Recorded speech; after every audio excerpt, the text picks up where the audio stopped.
I was talking to a friend the other day who works for one of the largest gaming companies in the world. He works on the cybersecurity team, and he said at any given time they have about 30 security incidents going on that they're actively responding to. That's with a team of full-time dedicated incident responders, SOC analysts, threat intelligence engineers, security engineers, detection engineers, and a whole lot of eyeballs on a whole lot of dashboards. And that might sound crazy, and it is, but they are kind of a fortunate team because they live above what I like to call the security poverty line. They have a fully staffed team to respond to all those incidents. I don't know the ins and outs. They might be overworked. They might be tired. But I've worked at a lot of places that do not have a fully staffed security incident response team full-time. That's what they're doing all day. Generally, if you're working at a company fortunate enough to have a security team and not just a security person, or an IT person who also is in charge of security. If you have a security team and a whole bunch of security tools, when one of those tools spits off an alert, the team has to look at it and say, is this a security incident? Do I need to stop what I'm doing right now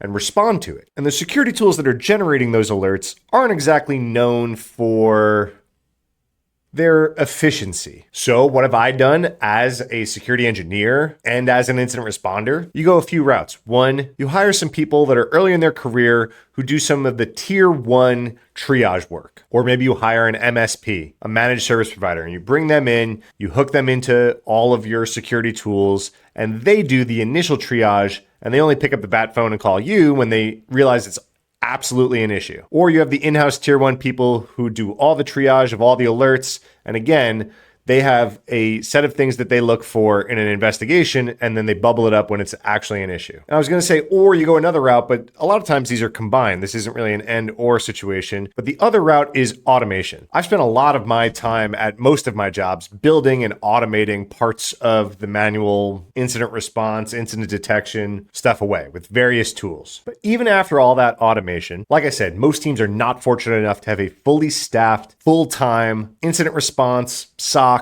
tier one, tier two, tier three, and all the like. That's really the top 1% of companies. And even then, it's still a problem. They're throwing a ton of bodies and a ton of tools at it. But I can speak from experience at a number of jobs in my career where I was called in as an incident responder, and that was not my full-time gig. This is a high-pressure situation. You think you are currently being hacked. You're getting alerts from systems about intrusions, weird behaviors from some endpoint. A user reports that they downloaded something weird or they fell for a phishing email, and you get paged and it's 1 o'clock in the morning and you hop on to a system that you don't use all the time, and you have to try to figure out how to get the information out of this system to decide if what's going on is an actual fire. And then if it is, you actually have to start responding to it. When people ask me AI's impact on cybersecurity, this is one of the areas I hone in on. If at any point in this chain, you could help the person like me at 1 o'clock in the morning getting the page, get to that answer quicker and get to that response quicker, that's the difference between a threat actor's goal being successful or me being able to stop them in time. Kind of a North Star metric I've had for this kind of speed is if I can get to that answer and start responding within about 30 minutes,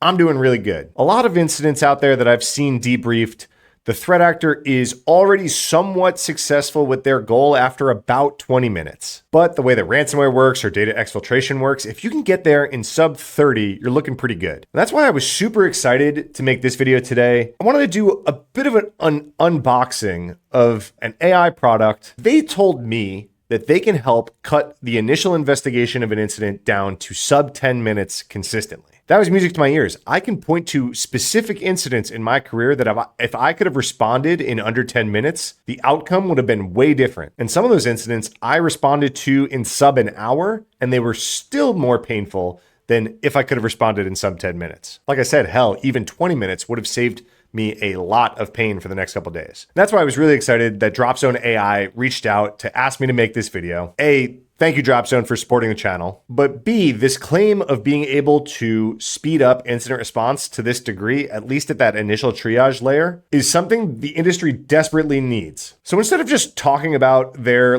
marketing material that Dropzone puts out on their website, I asked them if they could make me an account in their actual product, hook it up to an actual cloud environment, run some actual suspicious activity in there to generate some data, then let me, a seasoned incident responder and security engineer, do a bit of an unboxing. I'm not not super familiar with this product at all, and I wanted to turn my camera on and see what we found. So before I get started, some things that I want to focus on is how quick I'm able to answer certain questions. So putting my incident response hat on, I've got an alert. Those questions generally are what happened and where, if there's a user involved, who, if there's a machine involved, which machine, and then a whole bunch of like relevant logs and information that I'm gonna have to pull out of that user's behavior, that machine's behavior. And I wanna start to be able to tell a story of what's going on in my environment. All right, so let's pull up Dropzone. So right off the bat, what can we see? Okay, so first and foremost, Dropzone AI is not a SIM. You are not sending it all of your logs for it to then generate alerts. It is an investigation tool. So it makes sense that as soon as we land on the dashboard, the main thing we see here is investigations. So I know a little bit about the environment that they set up here because I've talked to the team and I told them like my areas of expertise and some of the stories that I would like to be able to tell. So I know that this is hooked up to Microsoft Sentinel. If you're an AWS fan, think of like guard duty. So this is receiving alerts that Sentinel says are suspicious. And then what it's doing is using its AI brain to then actually perform some of that tier 1 SOC investigation work. So I can see right off the bat that obviously there's some big red bad stuff going on. And I've got some investigations that the incident responder, needs to review. Right off the bat, I also see some response metrics. So I can assume as we go, and there's like a ton of investigations in here, this would be really cool to see like trends of how fast it's working. But it seems like they're currently true to their claim of sub 10 minutes time to conclude most investigations. Average time to detect, acknowledge, and then investigate. All right, let me get my face out of here real quick. So some other things that I can see in this investigations right when I'm looking at it is, okay, so we see Azure Sentinel is kicking off some unfamiliar sign-ins, some failed login attempts. This kind of stuff happens all the time. But I want to call out, this is super subtle, but this is actually a really much more difficult question to answer if I was interacting directly with Azure's Sentinel product. The user actually impacted in this security alert. I think I counted it one time. This information, if I wanted to answer this just straight in Azure, is about 4 clicks deep. So I have an alert, some suspicious activity. I'm going to click into it. I'm going to click on something else. I'm going to click on details. And then eventually I can pull out like the email address that they're detecting the unusual behavior on. Here, it's in the literal title of the investigation. So I already have in my head the user that might be impacted by this weird thing. It also helps tell this story as I go up this investigation chain. So I've got some stuff going on for Emily and I've got some stuff going on for Harper. Seems like Harper might be like some geo alert type stuff, like, oh, they logged in from a country that they're not usually logging in. Dropzone's calling this one suspicious. Then it seems like Emily, who we just had some unusual login detection for, is adding a new user by API. That might be weird. And then, okay, we've got some investigations that Dropzone is deeming malicious. All right, I want to dig into some of these investigations actually. So let's go to the investigations tab and actually start to look at some of these. Obviously, I would like to go first and priority go into some of these malicious ones. So, okay, we see this whole chain of suspicious things going on, maybe a suspicious email, but the end goal seems to be ransomware. So let's dig into that one first. So we get a nice summary. It says an alert from Microsoft XDR reported by Microsoft Defender. It detected ransomware linked to a specific CVE. We get the CVE information and we get the endpoint name, this desktop one. We get the operating system, the suspicious file it's linked to, and the location. And again, here we see its users Emily Eaton, which I have in the back of my head because of the titles on the previous page. I knew what user I should be worried about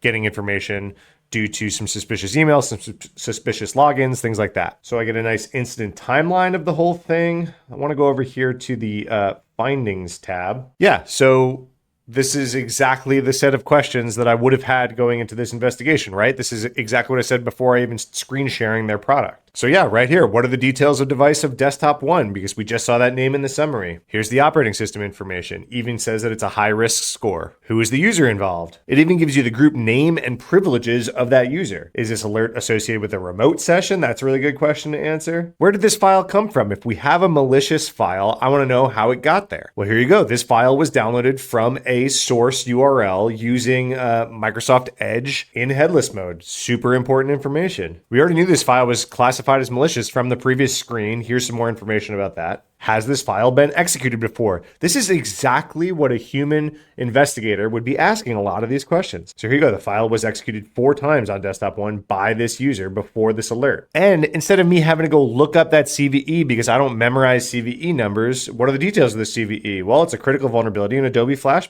Player, and it allows for arbitrary code execution. So right here in one page, without having to go anywhere, I've got answers to virtually every question I could have at initial triage time of an alert like this. Going down the line of different tabs, we have Evidence Locker. Seems like this is a lot of the raw information used to generate that summary and findings tab. So we can see that they reached out to CrowdStrike Falcon. We can see they reached out to VirusTotal a bunch of times, Yara, and we can review the requests and response to all those services. Super cool, super handy in case you need to dig deeper, see why it thought something, or for future follow-up. The recommendations tab is probably going to be pretty helpful. So some of this might be pretty obvious on a ransomware alert, but some of these recommendations might be super helpful on a less serious alert. But immediately isolate the affected endpoint. This would also probably be very useful if there was a number of endpoints. Here are the list of endpoints that you need to isolate right now. Clean up the file so it doesn't execute further. Revoke privileges, basically kill this user account. Hey, that malicious file came from this URL. You're going to want to block that. And then patch all the stuff for these CVEs. All right, that's all incredibly useful. Here, a lot of it is bubbled up. This timeline is also super helpful. All right, really cool we have that whole user story. A lot of the information that you need is right here, right away anyway, but obviously all those tabs are good as you want to dig deeper. This is also fairly unique with AI tools. A lot of AI tools, you don't really know how they got to the conclusions they got to. So as we dip our toe into a lot of this AI automation, it's really good to be able to go down those tabs and see, hey, where did you get this information that this was the CVE, that this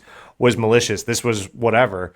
Well, here you go. Here's the request and response we sent to VirusTotal. Here's the stuff we got from Microsoft, blah, blah, blah, blah, blah. So right off the bat, this answers every question that I had walking into it. I would know the exact person and machine that I would need to respond to. So I can tell a full story here without even really clicking into a lot of these based on the information surfaced just on this page without even digging into the details. I can see that Emily probably got a really bad email that exploited a vulnerability on her desktop. Then that compromised machine started creating new accounts. So they're pivoting, they're trying to go for persistence. They're creating new accounts, maybe with elevated privileges, so on and so forth. Let me get my face out of the way again really quick. You can see the different log sources here. I'm sorry, not log sources, alert sources. So you've got Microsoft Sentinel being one. That was the one I knew going in that they had hooked up. But then you also have Microsoft Defender for O365 and Microsoft Defender for Endpoint. All right, let's bring myself back. So I want to click around. I want to show you some other things. I think they have some AI tools, obviously being an AI company. One of the other things that I heard that they had is this AI interviewer. And they also do some cool response automation. So you could set up some ways that it could go and automatically respond to some of these things, like locking that user's account, that kind of thing. But I want to check this AI interviewer thing. So I want to give you a little background here really quick.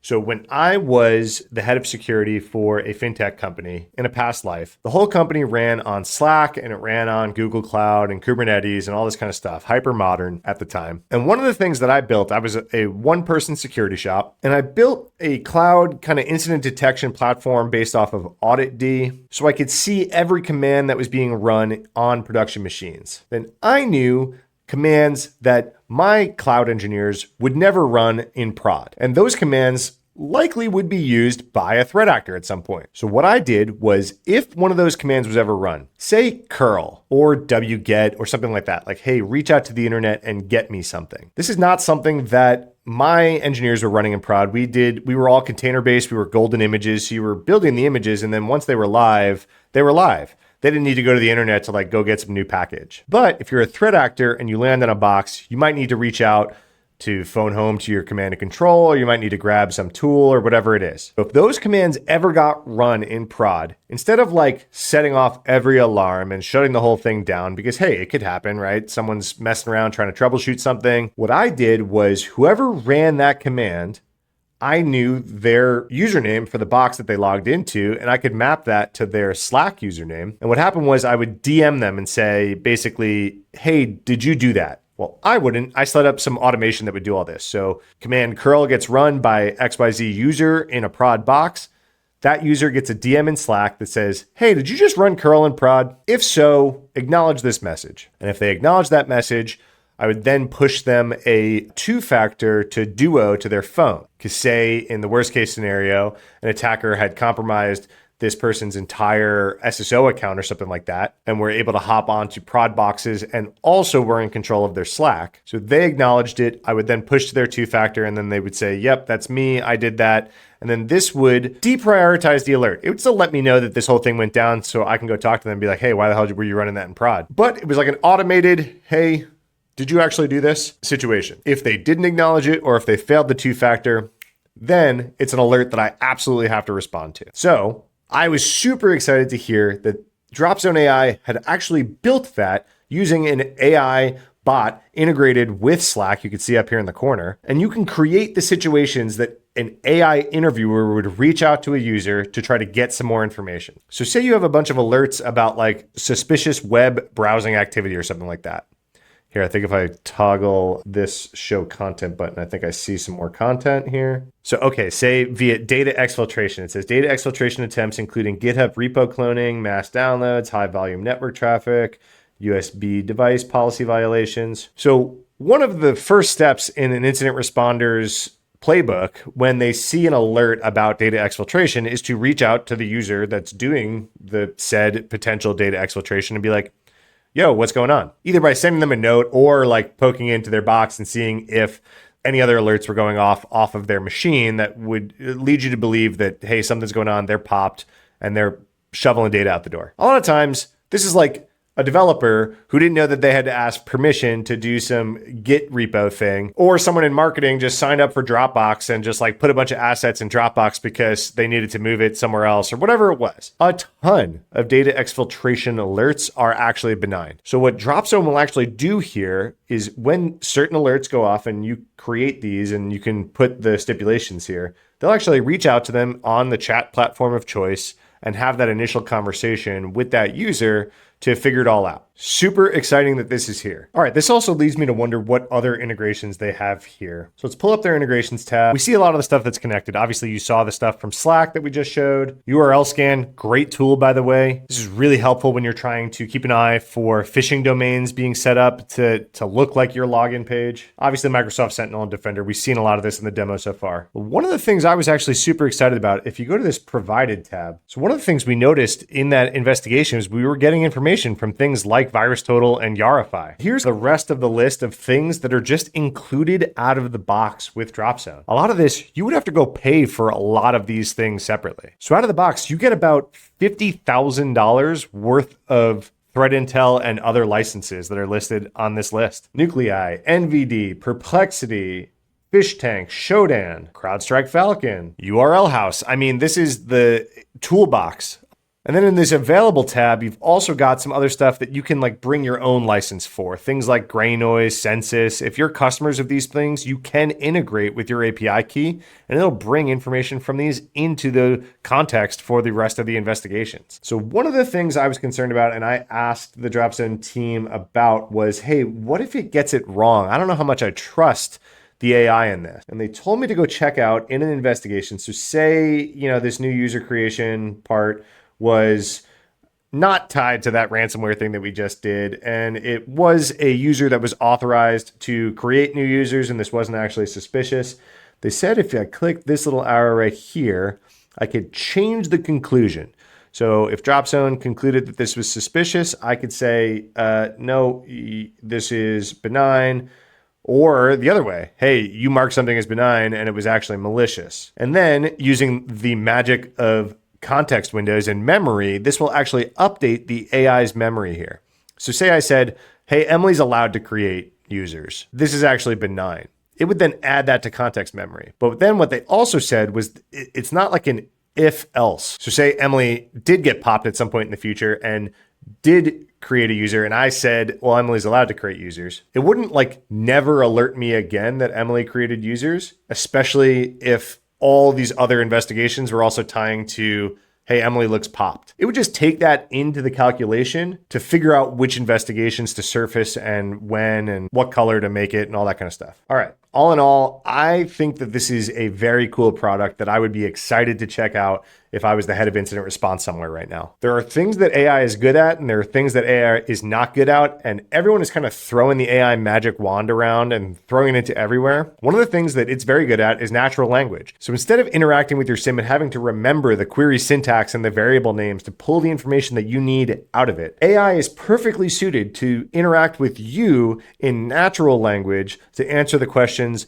that you would like to answer. Hey, what other kinds of attacks am I seeing from this IP address besides this alert? I would love to ask that just like I just did. Give me all other traffic you saw from this IP over the last 6 months. Again, just typing that sentence out would be so much easier than having to remember the syntax that I would have to type to get that same answer back. And again, 1 a.m., under pressure, overworked, tired, and you need to answer this as fast as possible. The other thing that AI is good at is context. The fact that Dropzone was able to tell that entire story from 3 or 4 different alert sources to say, this person is most likely popped. I'm feeding that information into future investigations within the last hour to determine that this is definitely malicious because I saw that this other alert happened an hour ago from that same user. That kind of context is much more difficult with existing security tools and generally relies on a skilled incident responder having their eyes on that pane of glass. I'm going to keep an eye on Dropzone and what they're building here, and I'm excited to continue this partnership and continue to tell you guys what they're putting out because they're still early in their development. But if right now they could help me respond to incidents in something like